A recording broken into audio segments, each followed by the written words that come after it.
Ainda não me sinto muito confortável com esse negócio na orelha aqui. Nós estamos chegando bem próximo do final da semana. Esse é, na verdade, o nosso penúltimo encontro, onde ao longo da semana, de diferentes maneiras, a gente pôde refletir um pouquinho a respeito do sacrifício de Cristo. Alguns textos bem conhecidos, e a mensagem dessa noite não tem também nenhuma novidade. Mas se essa é para ser uma noite ou uma semana de reflexões, essa é uma noite para somar a tudo isso que nós já ouvimos ao longo da semana. Pastor Hugo Portugal, quem mais passou por aqui? Professora Luciana, quem mais? Pastor Anderson ontem, Pastor Anderson Ramos, é verdade, Pastor Osias. Cada um trazendo uma porção da palavra de Deus. E eu quero convidar você a abrir então a sua Bíblia no Evangelho de Lucas.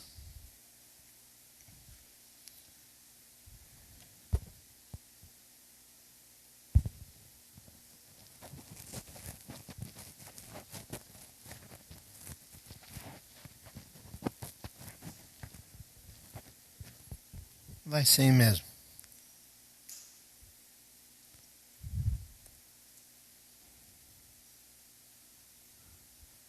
Há algum tempo que eu não vi o Joca.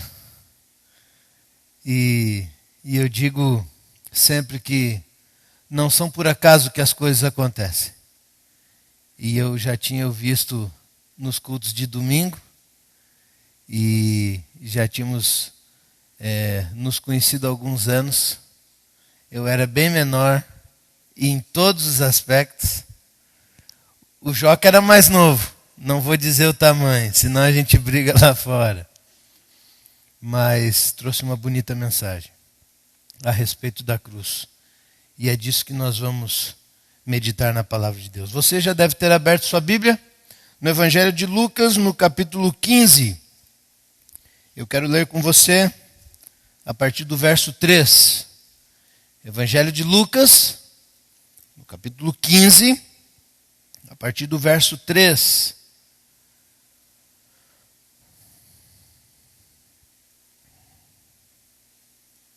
Diz assim: Então lhes propôs Jesus esta parábola: Qual dentre vós é o homem que, possuindo 100 ovelhas e perdendo uma delas, não deixa no deserto as 99 e vai em busca da que se perdeu até encontrá-la? Achando-a, põe-na sobre os ombros, cheio de júbilo. E indo para casa, verso 6, reúne os amigos e vizinhos, dizendo-lhes: Alegrai-vos comigo, porque já achei a minha ovelha perdida.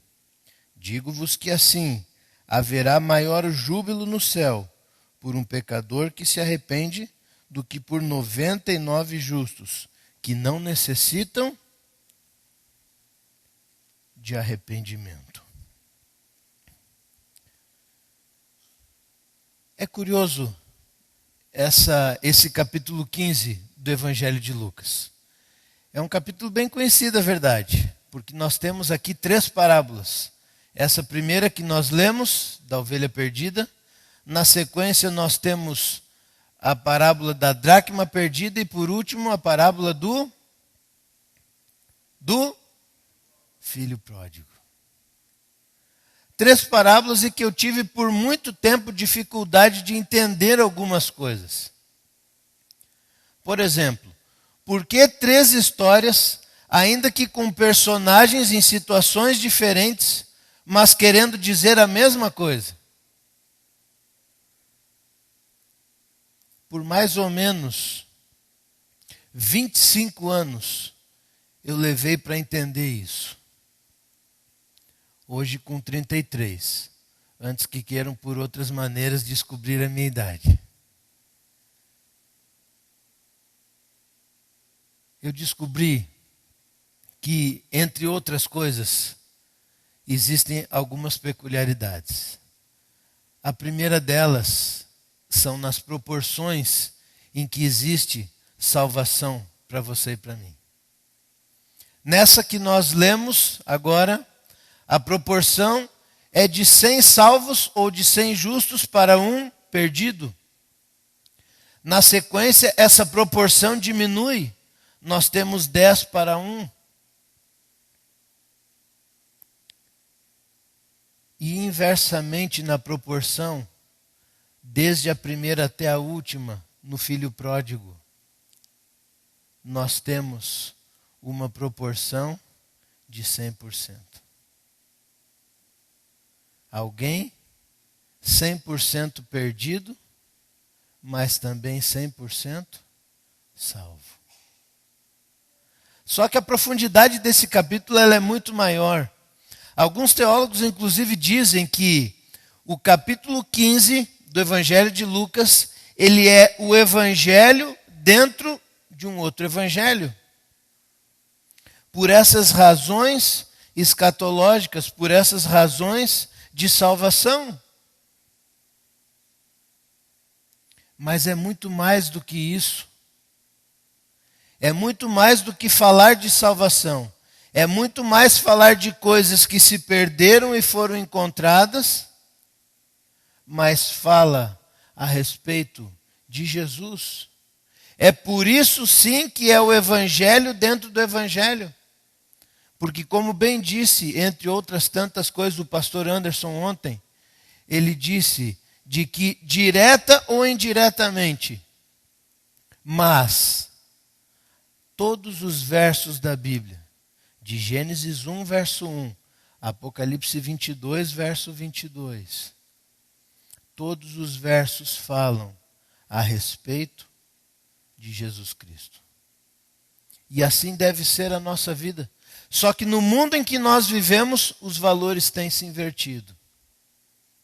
Não é mais agora o homem, a criatura, que tem que se adaptar ao Criador, mas sim o Criador, a criatura. É por isso que existem tantas religiões, tantas denominações.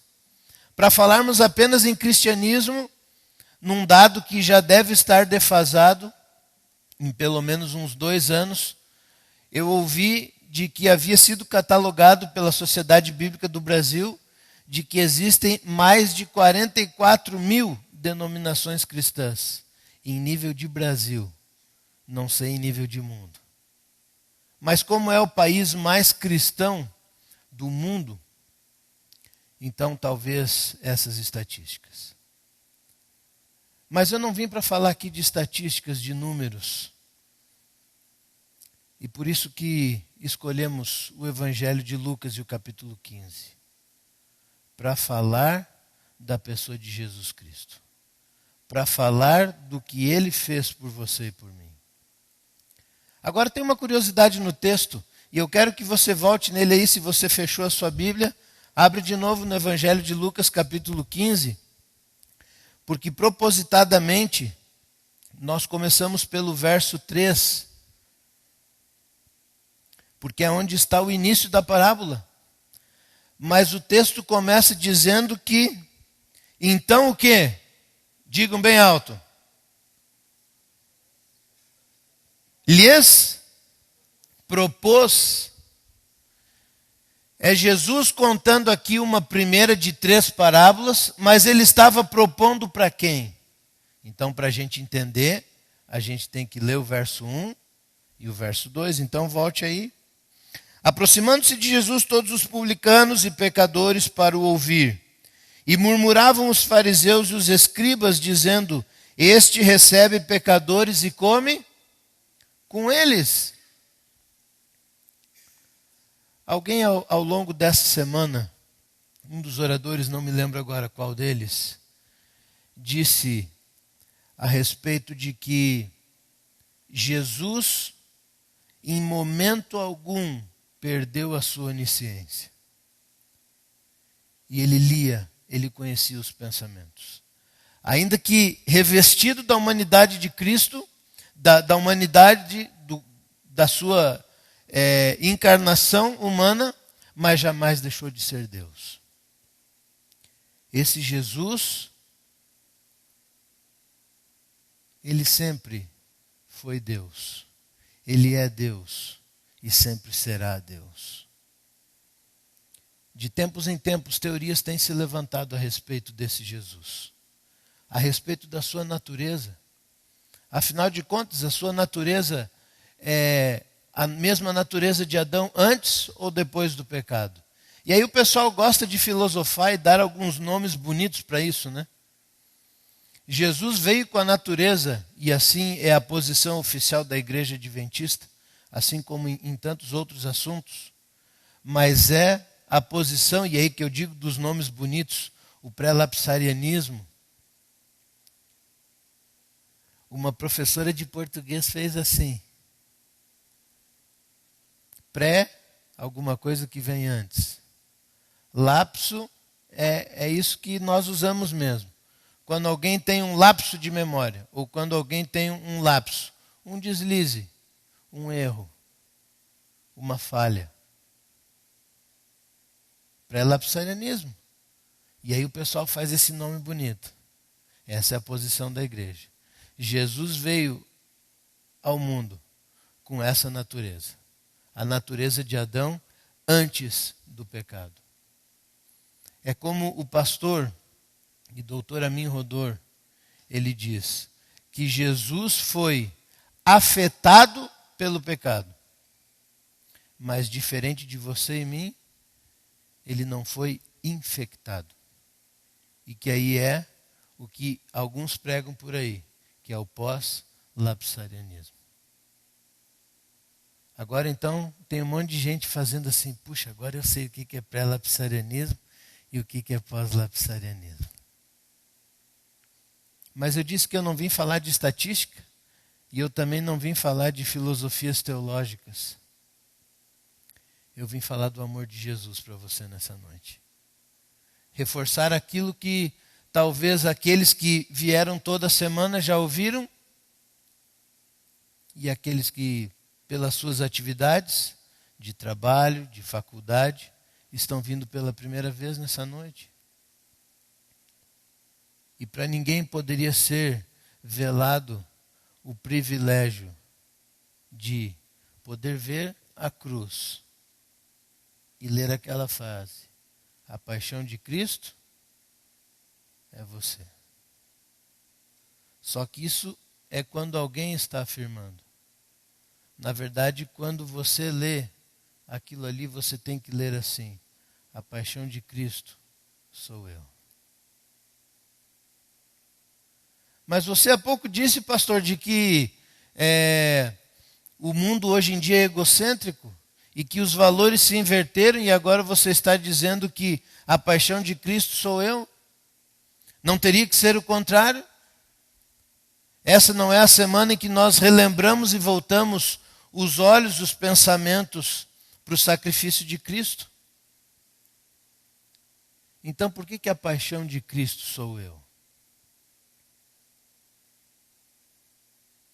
Isso se chama, no que quando você abre a palavra de Deus, desde o livro de Gênesis, quando o primeiro lapso aconteceu no nosso planeta. Gênesis 3, verso 15, você tem a primeira profecia. Jesus, e eu estou falando do Jesus mesmo, ainda que não o encarnado, mas era o próprio Jesus que estava lá no Jardim do Éden. E quando ele olha para a serpente, e depois ele olha para Adão e para Eva, ele está dizendo assim, que o teu descendente, apontando para a serpente, vai morder o calcanhar do teu descendente. Só que ao invés de apontar para Eva, ele está falando assim: o teu descendente será picado no calcanhar, mas esse teu descendente, batendo no peito, esmagará a cabeça. É por isso que ano após ano, as outras igrejas eu não sei, mas a Igreja Adventista do Sétimo Dia separa uma semana. Normalmente, até aqui eu não me lembro de uma outra situação em que tenha sido antecipada. Mas entendemos que em função do feriado e em tantas outras coisas, talvez caindo no lapso de que Deus tem que se adaptar a nós, porque na quinta talvez muitos já vão para a praia ou para um sítio, ou simplesmente ficar em casa. E aí tem o feriadinho na sexta. A igreja antecipou. Mas o fato é, queridos, que algumas verdades precisam ser ditas e para a gente refletir nesse capítulo 15 de Lucas. À luz do que aconteceu lá em Gênesis 3 e que vai até o final de todos os evangelhos. Se você já leu, e eu acredito que todos, se não a maioria, já leram todos os evangelhos, eles têm algumas peculiaridades e todos eles, todos os 4 evangelhos, Mateus, Marcos, Lucas e João, todos eles têm pelo menos um verso ou uma pequena porção que não tem em nenhum dos outros. Pelo menos um dos 4 tem uma coisinha que é só deles. Mas muitas outras, e talvez na sua maioria, os relatos, ainda que de diferentes maneiras, mas eles são contados nos 4 evangelhos. E se evangelho, se essa palavra quer dizer boas novas, essa última semana de Cristo, e especificamente da quinta-feira em diante, a sua última quinta-feira antes da sua morte, precisava, e não acaso, está contida nos 4 evangelhos. Como uma oferta de barganha, como uma mercadoria de barganha, Jesus, depois de preso no Getsêmani, e que talvez ironia, né? A primeira profecia aconteceu aonde? Gênesis 3,15, como dissemos, foi aonde? Num jardim. E Jesus, que agora estava prestes a ser picado pelo descendente da serpente, mas estava também a algumas horas de esmagar a sua cabeça. O local? Um jardim. Não mais um jardim perfeito, como era o jardim do Éden, mas ainda assim, um jardim. Com mais personagens, com mais pessoas, assim como quando nós voltamos para o Evangelho de Lucas no capítulo 15, nós encontramos nas 3 parábolas diferentes personagens, em diferentes quantidades. Talvez como uma única semelhança em questão de personagens, o fato de que havia um dono. O dono de uma ovelha, a dona de uma moeda e um pai de um filho rebelde. Mas esse capítulo todinho, ele tem algumas verdades que a gente precisa relembrar. E é por isso que nós estamos indo e vindo. E é por isso que eu quero que você mais uma vez volte aí no Evangelho de Lucas, no capítulo 15.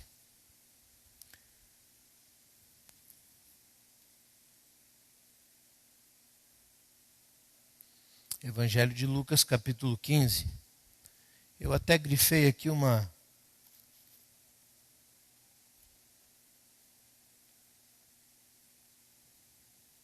Acompanhe comigo. Verso 5, Lucas 15. Achando-a, põe aonde? Nos ombros. Cheio de quê? De júbilo. Aquele dono de um rebanho de 100 ovelhas, encontrando a ovelha perdida, ele não pega de qualquer jeito. Se a gente volta, por exemplo, no livro de Salmos, naquele que talvez seja o maior ou um dos mais conhecidos capítulos da Bíblia, o Salmo 23, o Salmo do pastor. Ali diz em algum momento em que Davi menciona que o pastor, ele usa a vara e o cajado para consolarem. Curioso, porque a vara, ela era um pouquinho mais fina e não muito alta. Talvez não mais do que 1,5 metros. E de uma madeira um pouco mais flexível. O pastor tinha as duas, a vara e o cajado. O cajado, esse sim, esse era maior, mais imponente. E é aquele que a gente vê em muitas das gravuras em que aparece a figura de Jesus segurando um cajado. É aquele que tem aquele ganchinho. É com esse cajado que aquele pastor da parábola, ele usa. Ele deixa de lado a sua vara para, com o cajado, resgatar aquela ovelha que estava entre espinhos, entre pedras. Havia talvez com o excesso de lã, estava presa em alguns espinhos. E agora, lentamente, aquele pastor usa o cajado. Jesus, como o nosso supremo pastor, ele muitas vezes, ele precisa usar ambos os objetos. Por vezes, ele precisa usar a vara. E é bem provável que ele tenha usado a vara com aquelas 99 ovelhas.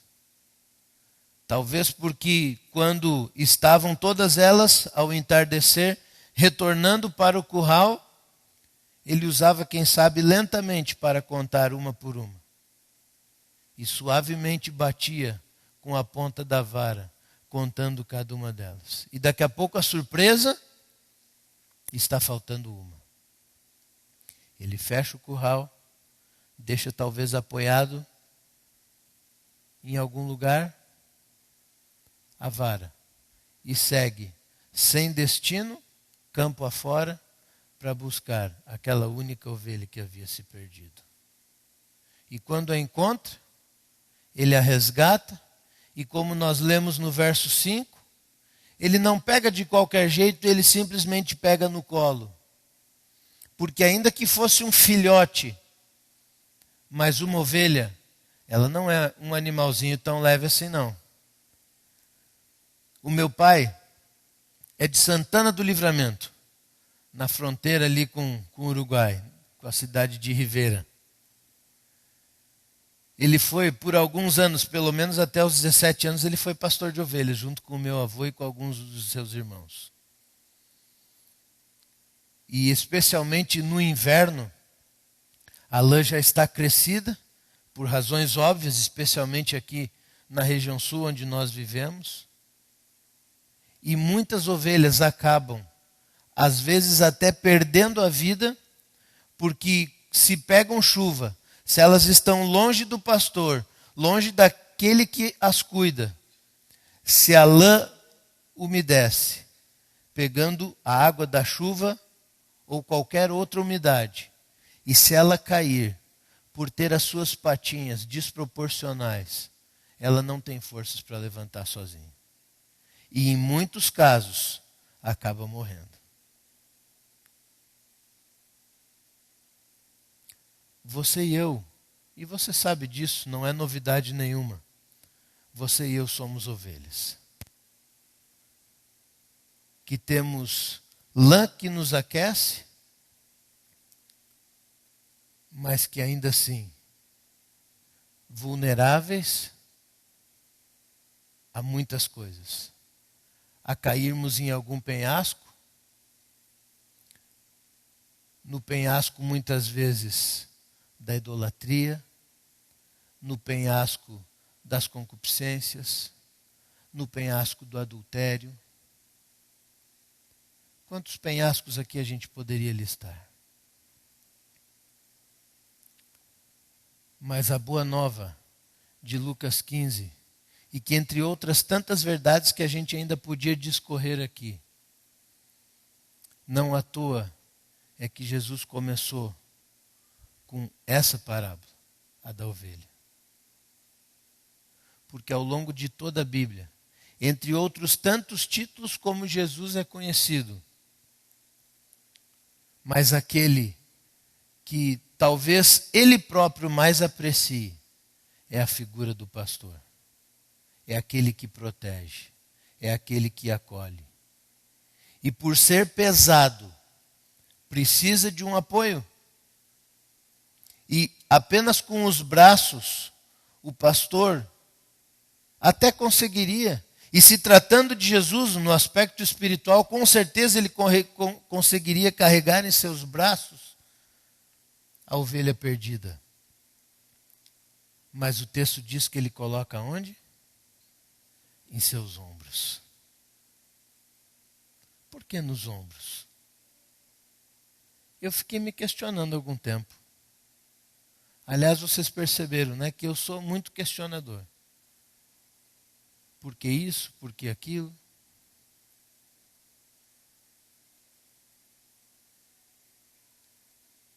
Nos ombros. Porque sendo onisciente, como eu já disse a vocês, que ainda que não seja nenhuma novidade, mas porque ele sabia que em seus ombros ele carregaria você e eu, simbolizados na cruz.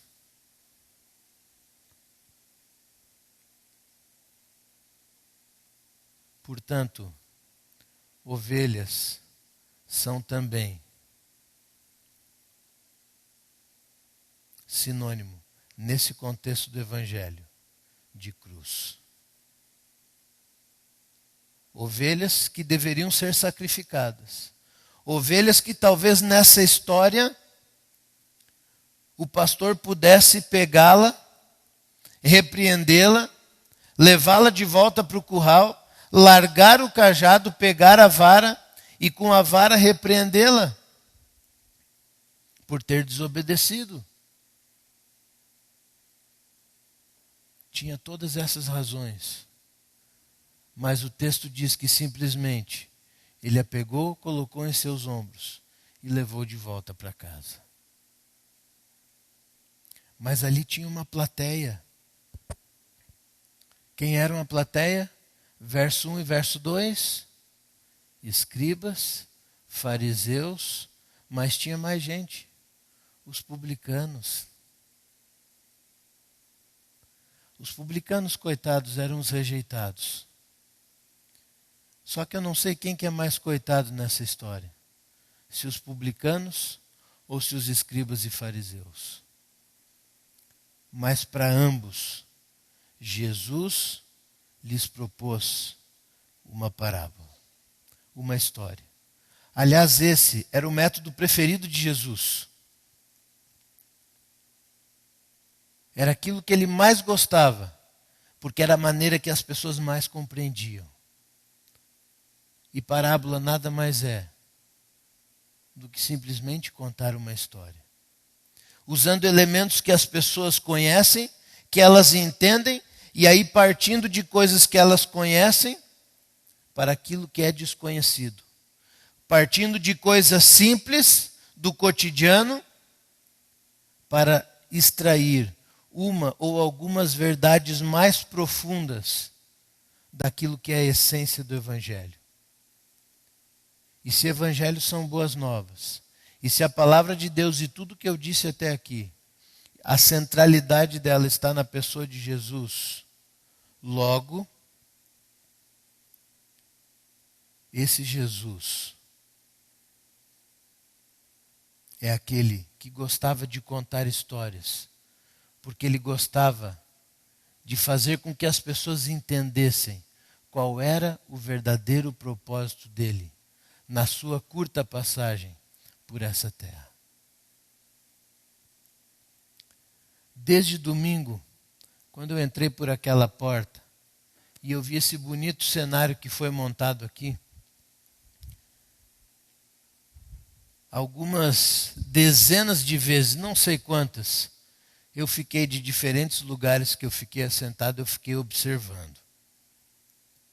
Um pedaço de madeira, um pano vermelho, uma cruz. Sabe que essa parte retangular, ela foi colocada assim como a ovelha, nos ombros de Jesus. Pesada como a ovelha. Porque o texto de Isaías diz que não apenas uma ovelha, mas todos foram colocados. Porque todos os pecados, todas as transgressões, Isaías 53 diz que todas as transgressões foram colocadas. Como uma ovelha muda, ele foi levado aonde? Para o matadouro. E em momento algum ele abriu a sua boca.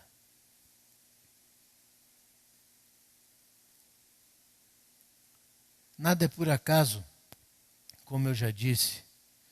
E eu nem uma piscadinha sequer dei para o Joca, mas estou dando agora. E a gente também não combinou, mas acho que é o hino 61, Joca. Mas eu sei que pelo teu dom não precisa nem do inário. Ao ver a cruz. Ao longo de toda essa semana, eu pude particularmente contemplar a cruz. Pelos seus compromissos, eu não sei quantas vezes você veio essa semana aqui na igreja para ter o privilégio de contemplar a cruz de Cristo. É apenas um símbolo. Apenas um símbolo representando aquela que foi também uma verdadeira cruz, um verdadeiro madeiro que ele, Jesus, carregou. Mas todas essas figuras não são aquilo que realmente são a centralidade de tudo. Se ovelha, se moeda, se filho. A questão toda está nos ombros.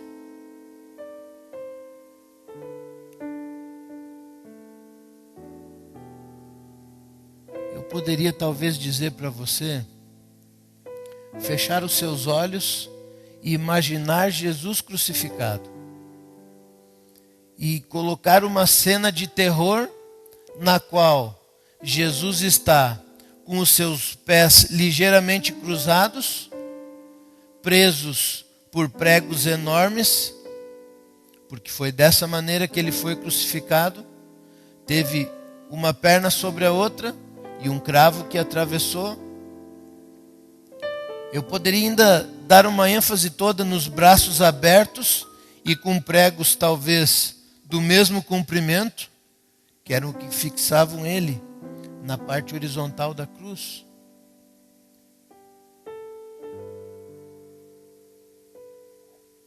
Mas nessa noite, eu quero que você volte para casa refletindo no que Jesus carregou nos seus ombros. Porque foi muito mais do que um pedaço de madeira. Foram os seus e os meus pecados. Foram os pecados dos publicanos, foram os pecados dos fariseus, dos escribas, foram os pecados de Pilatos, que em todo o contexto, desde aquelas horas da quinta-feira do Getsêmani até a crucifixão, foi talvez o único personagem que teve duas oportunidades de salvação. Porque se você olha lá nos evangelhos, você encontra Pilatos estando de frente para Jesus, ouvindo, interrogando, depois de ter vindo já do Sinédrio, ele manda de volta agora para Anás. Anás o interroga, mas como Pilatos fez logo na sequência, não quis levar essa culpa. Só que sabe o que é irônico em tudo isso? É que quanto mais nós tentamos tirar a nossa culpa, mais culpados nos tornamos. Não tem como nós ficarmos neutros. E essa não pode ser só mais uma semana santa, como ela é denominada na sua vida.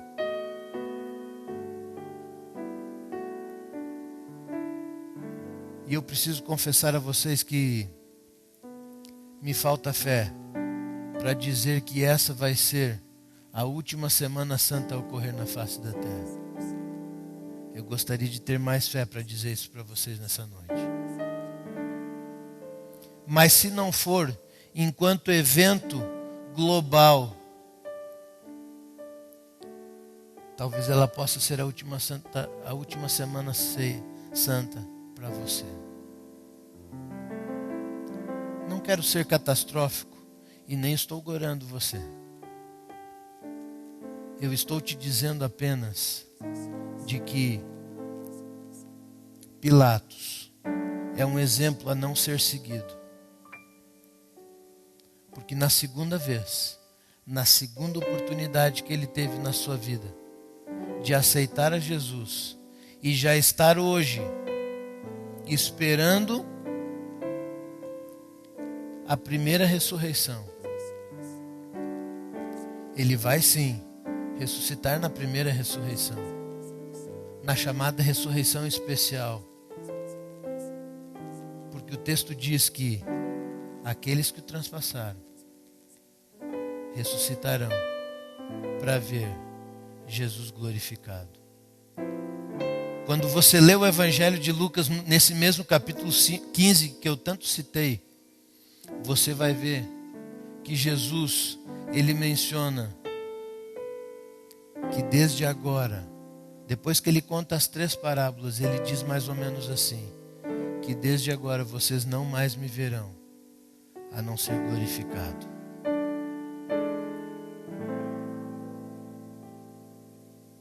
Com salvação, queridos, a gente não brinca.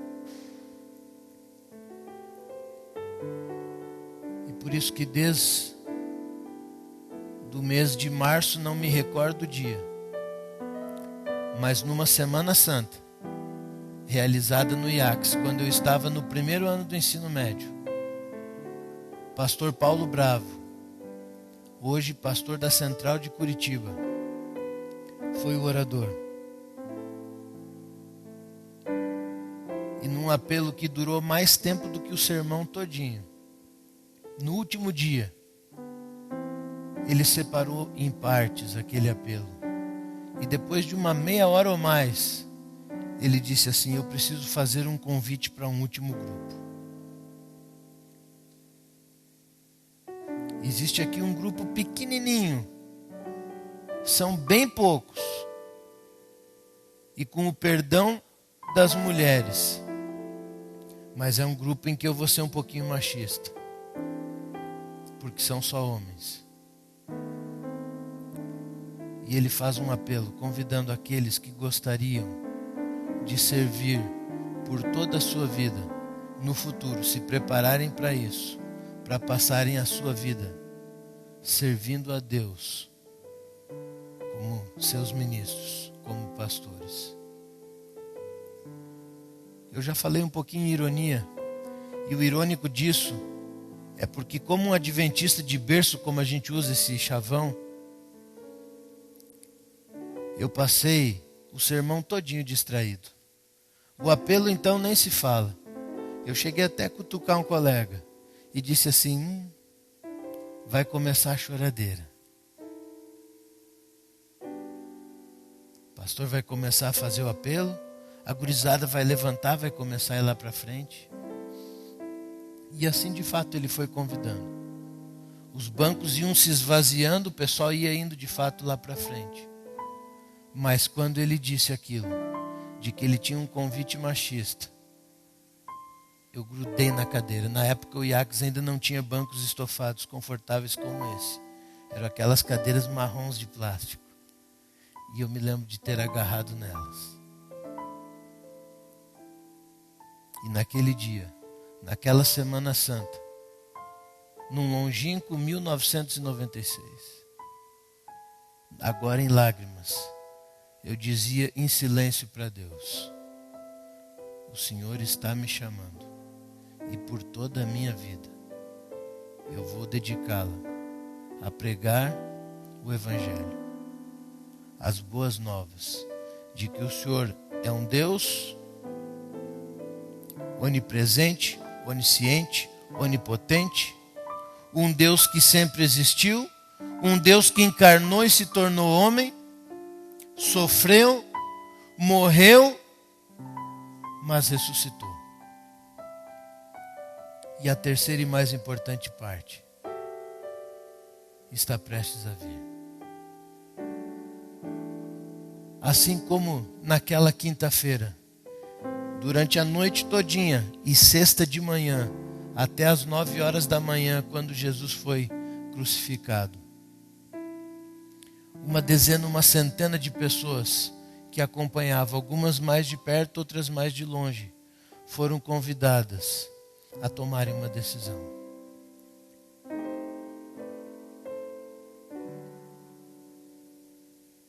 E assim como naquele dia, ao longo dessa semana, por conta daquela decisão que eu tomei em 1996, eu não posso sair por aquela porta sem te fazer um convite. Eu tive o privilégio, por não ter nada para fazer de noite, e eu estive aqui em todas as noites. Convites foram feitos, reflexões foram feitas, é verdade. Alguns convites até para que as pessoas se levantassem e viessem à frente. Mas nessa noite, eu quero fazer um convite, que ele é bem específico. São para pessoas. E por favor não se ofenda. Mas para pessoas como Pilatos. Não é para você e para mim. E antes que você diga, bom, então o horário já está avançado, eu posso ir embora, porque então se não é para mim. Mas o convite é para você, querido, que precisa tomar uma decisão. E numa passada de olho, eu já vi que tem pelo menos 2 pessoas que precisam tomar essa decisão.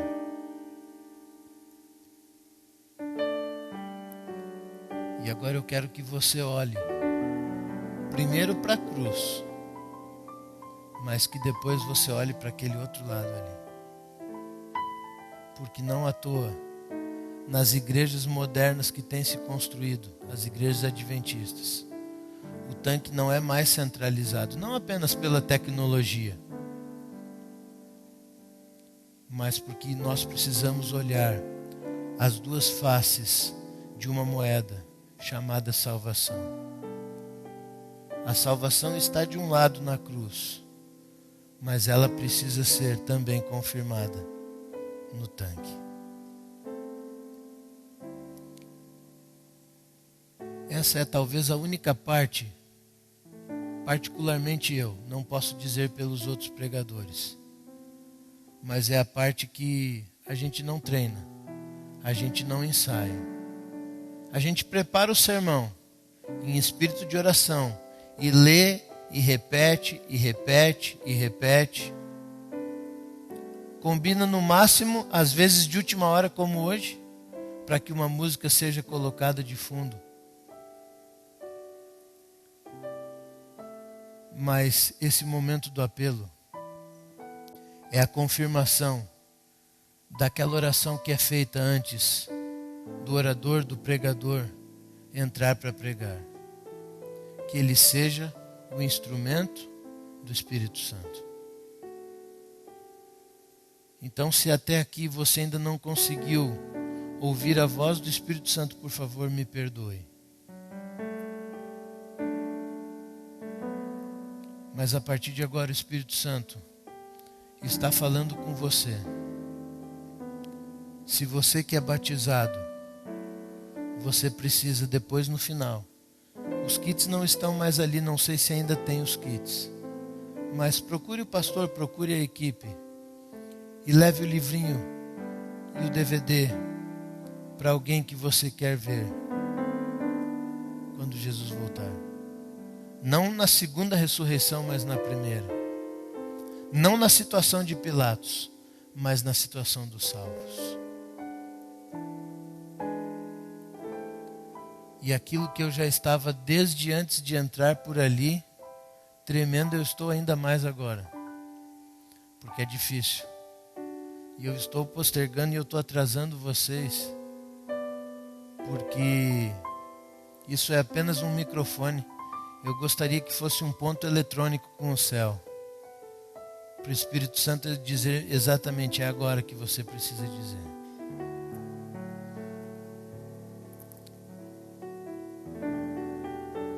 É bem específico. E o convite eu quero fazer para você que ainda não tomou essa decisão. Ou talvez para você que foi convidado, porque você, quem sabe, em algum momento já esteve nesses bancos como um membro da igreja e quem sabe se afastou. Eu me sinto muito à vontade, porque como eu estou aqui apenas desde o dia 4 de fevereiro, então eu conheço o rosto de muitos aqui, mas não conheço a realidade de todos. Então não sei quem é batizado, quem não é, quem é ex-adventista, quem está estudando a Bíblia. Com exceção de algumas pessoas, e eu poderia até chamar pelo nome, mas seria constrangedor. Porque não é o Everton que tem que chamar, é o Espírito Santo. E eu não vou ficar constrangido se eu apenas orar sozinho aqui na frente. Mas dessas pessoas que eu sei que estão me ouvindo e que precisam tomar essa decisão, e eu não estou falando para se batizar domingo, que nós teremos um lindo batismo, mas pessoas que precisam tomar essa decisão. Como eu digo e repito, não vou me constranger de ficar sozinho, mas eu gostaria de poder voltar para casa, pelo menos com a certeza de que, como um ministro do Evangelho, eu tive a oportunidade de oferecer essa oportunidade. E eu gostaria de saber quem vai ser a primeira pessoa que vai se levantar aqui para eu poder dar um abraço. Alguém que ainda não se batizou. Você? Como é o seu nome? Luiz Mauro. Já foi membro da Igreja Adventista? É? Veio a convite de quem?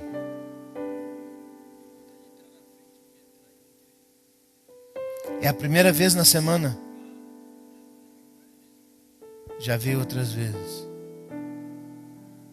Eu vou repetir para vocês o que eu disse, o que ele acabou de me dizer. Eu perguntei quem é que trouxe ele. Ele falou, não, eu estava passando, deu vontade de entrar. Não é deu vontade de entrar. O Espírito Santo chamou. Luiz Mauro. O primeiro já veio. Quem vai ser o segundo? Ou a segunda, não sei. Deus está te chamando.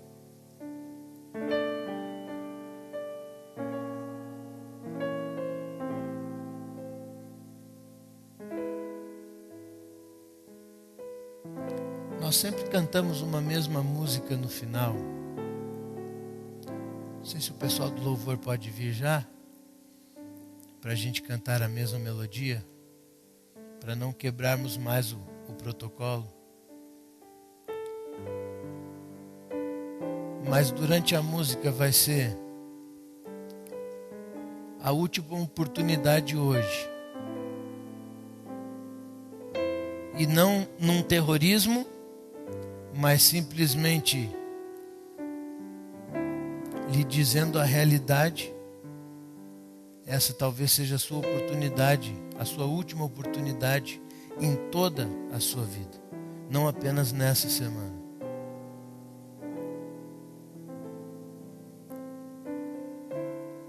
A equipe de louvor vai cantar agora. Vem cá, Luiz, deixa eu te dar um abraço aqui, fica aqui do meu lado. Quem sabe você ficando de frente, mais alguém se anima. Olha só que lindo. Como é o seu nome? A Neiva.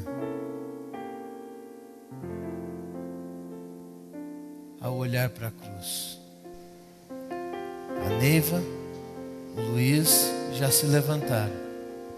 E enquanto nós cantamos, e eu quero que você fique em pé, para juntos nós cantarmos essa melodia. Mas você ainda terá a oportunidade de vir à frente.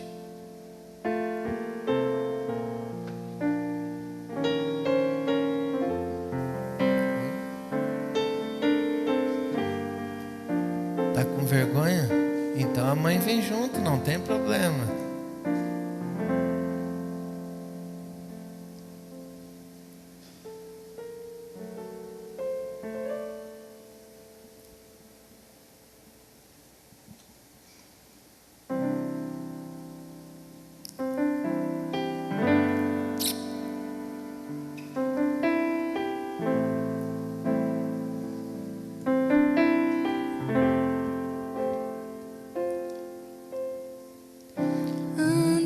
Tão cego, sem rumo certo, buscando a paz e descanso. Eu procurei por tantos meios justificar meus erros. Mas ao clamar, meus olhos abri, e ao olhar pra cruz, eu entendo o amor derramado ali por mim. Sacrifício de sangue por um pecador. Não sou merecedor, tua graça me alcançou.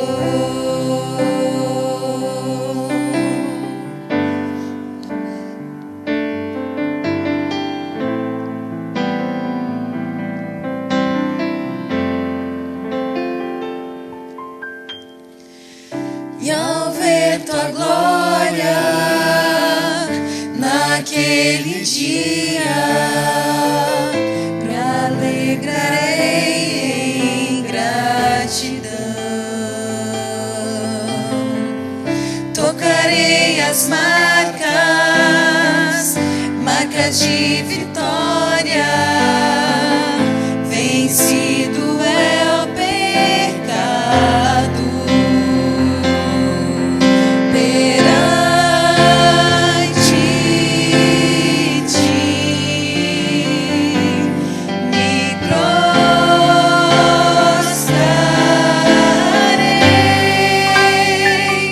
e ao olhar pra cruz eu entendo o amor derramado ali por mim.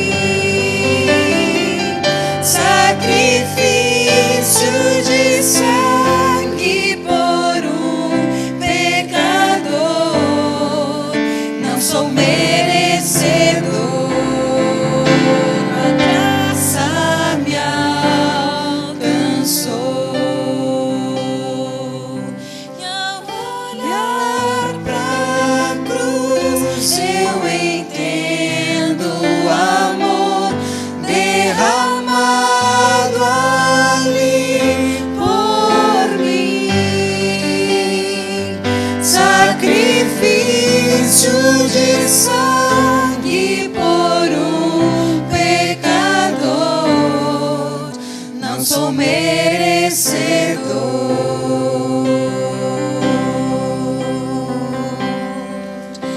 não sou merecedor, tua graça me alcançou.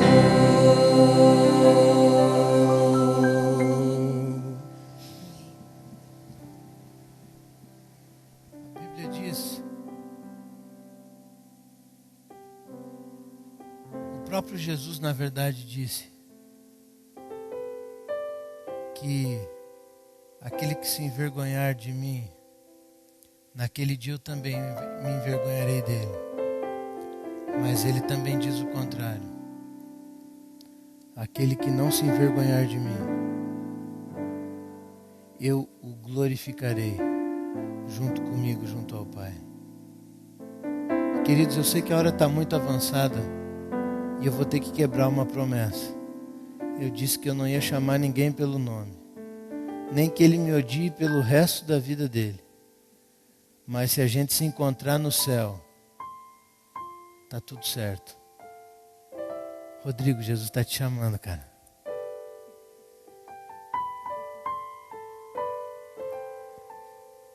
Rodrigo eu conheci lá no acampamento de verão.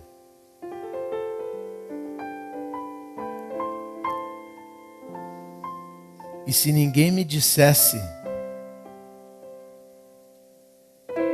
sem desmerecer nenhum dos outros, mas ele era um dos que mais parecia ser adventista lá. E alguém aqui sussurrou, é verdade.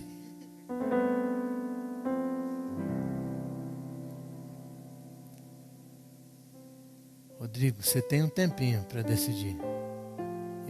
A gente conversou no início da semana. E não precisa ser domingo.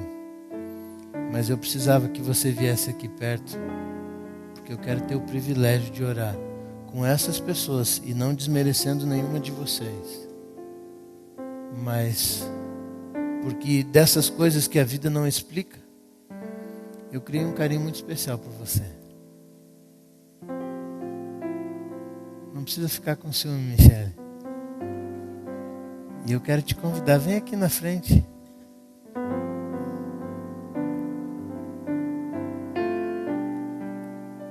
Depois eu dou um abraço nele. Dá um abraço nele. Porque eu sei que você também está esperando essa decisão faz tanto tempo.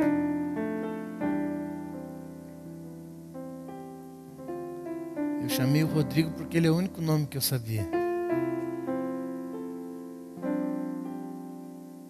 E mais 20 segundos antes da gente orar, por eu não conhecer mais ninguém, tem alguém que ainda não tomou a decisão do batismo? Eu não estou dizendo para se batizar domingo. Eu estou dizendo para tomar a decisão. Para escolher o lado que você de hoje em diante vai seguir.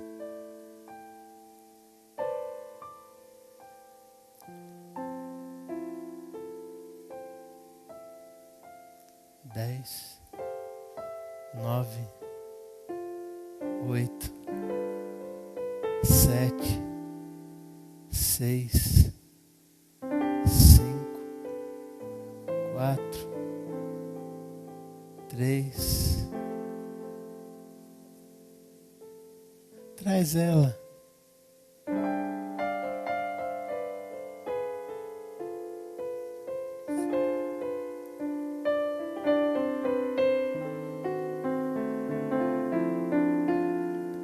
Assim como a ovelha não podia se salvar sozinha, todos nós somos ovelhas, mas em alguns momentos nós somos pastores também. Como é o nome dela? Daniele. Que bom que você veio aqui. Acho que agora não tem mais ninguém. Então quero convidar para que você fique em pé, para que nós possamos encerrar com uma oração.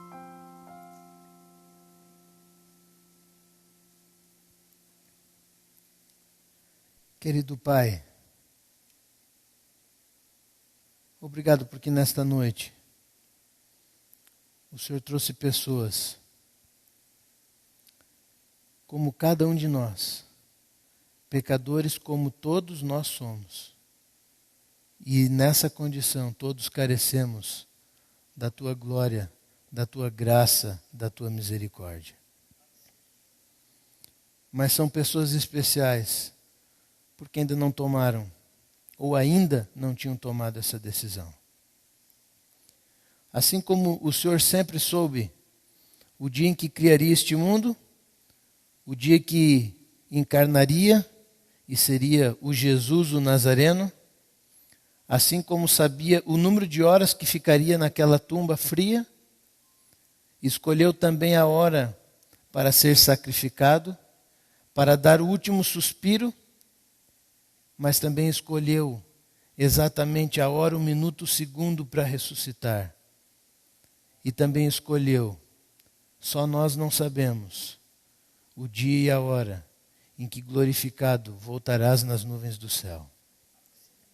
Por isso que nessa noite, alguns minutos atrás, essas pessoas que estão comigo aqui na frente tomaram essa decisão. Algumas acompanhadas de amigos, de familiares, porque como ovelhas desgarradas, não estavam tendo força de levantar do banco para vir até a frente. Elas têm os seus motivos. Mas assim como o pastor um dia resgatou a ovelha perdida, existem amigos, pessoas especiais, que não fizeram como os escribas e fariseus, condenando, mas abraçaram e também estão aqui na frente. Obrigado por esta semana. Obrigado por mais um sábado que concedes na nossa vida.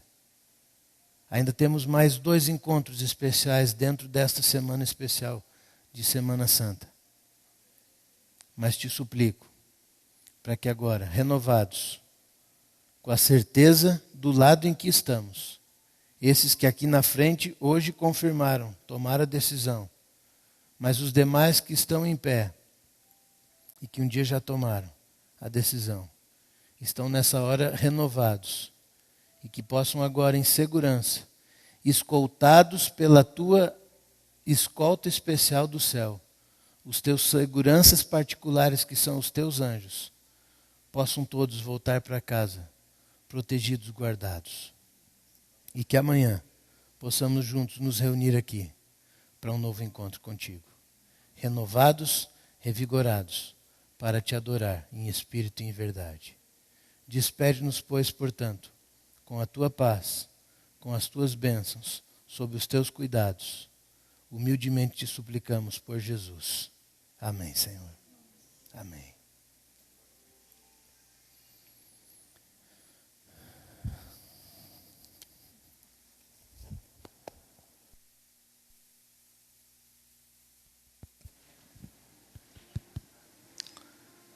Queremos agradecer a todos os presentes, nossos amigos.